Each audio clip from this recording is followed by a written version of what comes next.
les news de ce soir avec du rugby. Dr Tano dresse son bilan ce dimanche. Après un report, l'Assemblée générale ordinaire de la Fédération ivoirienne de rugby aura lieu finalement dimanche prochain dans un hôtel de la place à Marcory.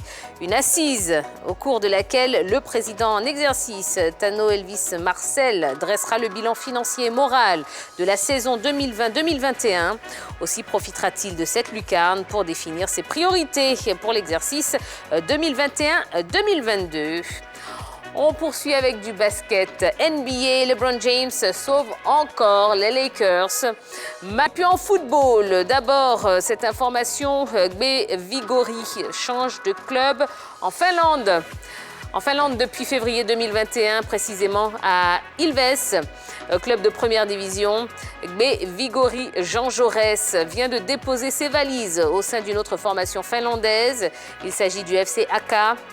L'ancien sociétaire du Williamsville Athletic Club s'est engagé pour une saison. Et puis, Cannes 2021, les stades plafonnés à 80% maximum. Le plafond des spectateurs aux différents matchs de la Cannes est connu. La capacité maximale de 80% ne s'appliquera que pour les rencontres du pays hôte. En revanche, les autres oppositions seront plafonnées à 60%. C'est l'information majeure livrée par la Confédération africaine de football. Les mesures sanitaires sont respectées, sont restées strictes, je vais y arriver.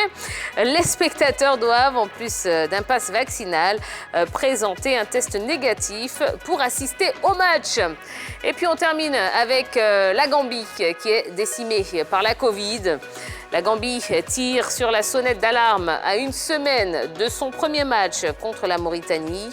L'équipe confrontée à de nombreux cas de Covid a souhaité que la Confédération africaine de football lui permette de remplacer les joueurs atteints de Covid.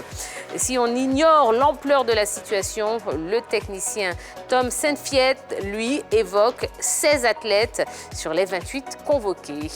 Voilà l'essentiel de l'actualité sportive du jour.